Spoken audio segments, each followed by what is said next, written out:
Halo sahabat sekolah, salam semangat luar biasa. Berjumpa lagi dengan saya Kak Dimas di channel sekolah, channel belajar online.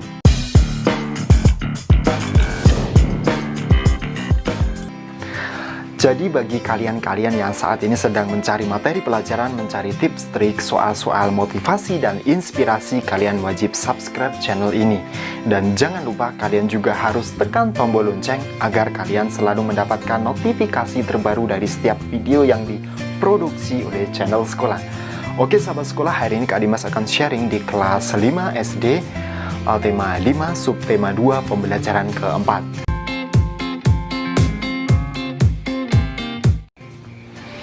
Di pembelajaran keempat ini, kita akan mempelajari tentang yang pertama, yaitu membuat laporan pengamatan ketampakan alam di daerah sekitar. Kemudian yang kedua, kita akan membuat teks non-fiksi tentang ketampakan alam di daerah sekitar. Kemudian yang ketiga, mempresentasikan contoh persatuan dan kesatuan yang terdapat dalam NKRI. Gitu, mari kita mulai. Cekidot. Sahabat sekolah, perhatikan kedua gambar di samping. Kedua gambar tersebut merupakan ketampakan yang ada di permukaan bumi. Persawahan yang berada di Bali merupakan buatan manusia untuk kebutuhan manusia.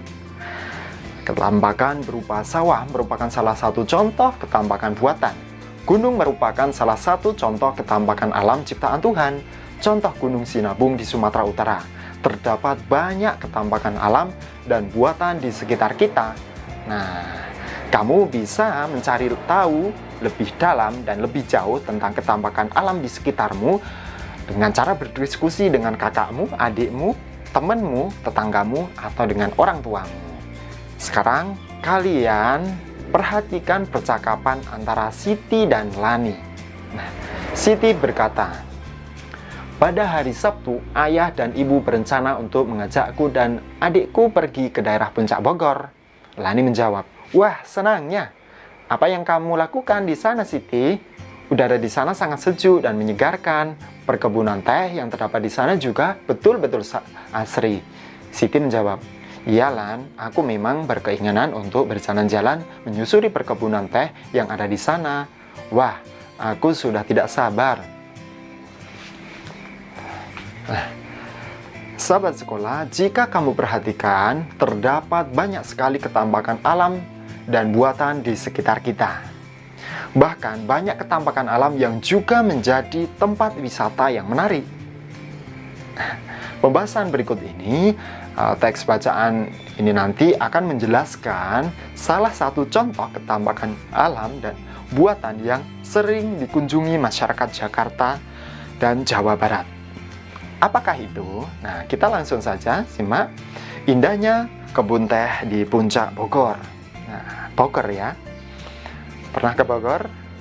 Nah, Puncak adalah sebuah kawasan wisata pegunungan yang termasuk ke dalam wilayah Kabupaten Bogor dan Kabupaten Cianjur, Provinsi Jawa Barat. Kawasan Puncak terletak 70 km sebelah selatan Jakarta. Kawasan ini terletak di kaki dan lereng Pegunungan Gede, Pangrango, dan sebagian besar merupakan bagian dari kawasan Taman Nasional Gunung Gede Pangrango. Di kawasan ini terdapat sebuah perkebunan teh yang telah dibangun sejak masa pemerintahan kolonial Belanda. Perkebunan ini kini berubah nama menjadi PT Perkebunan Nusantara 8 Gunung Mas. Perkebunan teh ini membentang di antara bukit-bukit yang ada di kawasan Puncak. Tanaman teh ditanam sedemikian rupa sehingga menghasilkan pemandangan alam yang indah. Tanaman teh ditanam dengan rapi sesuai kontur perbukitan. Selain keindahan alam, kesejukan kawasan ini menjadikan Puncak sebagai daerah kunjungan wisata yang selalu ramai dikunjungi para wisatawan. Dikarenakan posisinya yang berada di kaki lereng Pegunungan Gede Pangrango, udara kawasan ini menjadi sejuk bahkan cenderung dingin. Nah, inilah yang membuat daerah Puncak Bogor ini sangat cocok untuk budidaya tanaman perkebunan. Selain perkebunan teh di daerah Puncak, dapat kita temui juga perkebunan kopi pala. tanaman hias, dan perkebunan buah seperti stroberi dan sayur mayur. Oke, sahabat sekolah, berikut ini ada percakapan lagi antara Lani dan Siti. Mari kita simak. Lani berkata, sepertinya kawasan puncak di Bogor itu Lani berkata, sepertinya kawasan puncak di Bogor itu menarik untuk dikunjungi ya Siti. Tentunya daerah itu memiliki hawa yang sejuk sekali, apalagi di sana ada perkebunan teh yang dapat dikunjungi wisatawan. Siti menjawab, ya, yang saya dengar kawasan itu selalu ramai dikunjungi wisatawan dari daerah-daerah di sekitar Bogor seperti Jakarta dan Bekasi. Hampir setiap akhir pekan, arah menuju kawasan itu dipadati para pengunjung dari dalam dan luar Bogor. Lani menjawab, wah, berarti masyarakat di sekitar kawasan itu sangat diuntungkan dengan banyaknya pengunjung yang mengunjungi daerahnya ya, Siti. Kegiatan tersebut tentu mempengaruhi kehidupan ekonomi masyarakat sekitar kawasan tersebut. Kemudian Siti menjawab, seharusnya seperti itu Lan, masyarakat di sana harus hidup rukun dan bergotong royong untuk menjaga kawasan agar terus dikunjungi wisatawan. Ketambakan alam yang indah dan sejuk itu harus dapat dikelola sebaik-baiknya untuk meningkatkan kehidupan ekonomi masyarakat sekitarnya. Kemudian Lani menjawab, aku setuju Siti, tanpa persatuan dan kesatuan masyarakat yang adil dan makmur akan sulit dicapai. Oke sahabat sekolah, dari obrolan antara Siti dan Lani, tadi dapat kita petik pelajaran bahwasanya di kawasan yang ketampakan alamnya bagus, contohnya di Bogor, itu perlu ditata dengan rapi, dengan membutuhkan gotong royong. Gotong royong ini pastinya akan memupuk persatuan dan kesatuan di antara warganya. Nah, dengan begitu, nanti maka kawasan wisata ini akan terjaga dengan baik dan dampaknya pada kegiatan ekonominya pun juga akan dengan lancar. Sahabat sekolah, ada banyak sekali alasan masyarakat Indonesia untuk terus meningkatkan persatuan dan kesatuan. Oleh karenanya, negara kita memiliki banyak sumber daya alam yang dapat meningkatkan kemakmuran rakyat. Masyarakat yang adil dan makmur merupakan salah satu tujuan yang ingin dicapai oleh bangsa kita.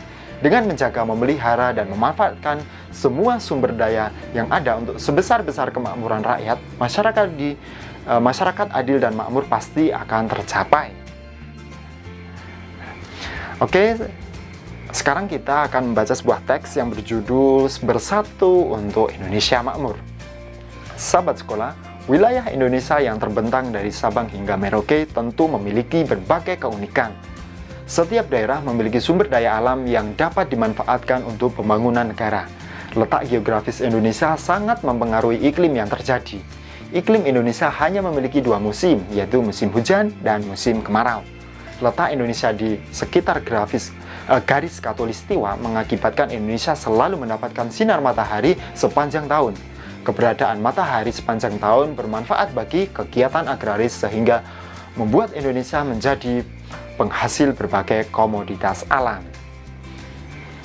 Indonesia memiliki lebih dari 17.000 pulau yang menyimpan potensi-potensi alam yang luar biasa. Setiap daerah di Indonesia memiliki sumber daya alam yang khas, berbeda satu dengan yang lainnya. Kekayaan alam dan hasil bumi Indonesia tidak perlu diragukan lagi. Diperlukan usaha untuk mengelolanya dengan benar dan untuk sebesar-besar kemakmuran rakyat seperti yang diamanatkan oleh Undang-Undang Dasar 1945. Persatuan dan kesatuan mutlak diperlukan untuk menyatukan tujuan pengelolaan sumber daya alam dan hasil bumi Indonesia. Tanpa persatuan dan kesatuan, kemakmuran rakyat Indonesia tidak akan tercapai. Setiap daerah bekerja sama dan saling mengisi untuk mengelola sumber daya dan hasil bumi. Kemakmuran masyarakat tidak hanya untuk masyarakat daerah tertentu, tetapi untuk seluruh masyarakat Indonesia. Oleh karenanya, setiap usaha pengelolaan sumber daya dan hasil bumi adalah untuk sebesar-besar kemakmuran rakyat. Oke sahabat sekolah, cukup sekian materi pada hari ini. Kini giliranmu untuk mengerjakan tugas. Tugasmu adalah silakan sebutkan sikap-sikap yang dapat memperkuat persatuan dan kesatuan bangsa. Kamu jawab di kolom komentar. Kak Dimas tunggu jawabannya. Anak-anak, cukup sekian pembelajaran hari ini dan bersambung ke video pembelajaran berikutnya atau video pembelajaran kelima ya, tetap di channel sekolah. Oke, semoga video pembelajaran ini bermanfaat bagi kamu, terutama dalam kamu belajar dan dalam rangka meraih prestasi dan mimpi besarmu. Oke, cukup sekian. Salam semangat luar biasa. Terima kasih.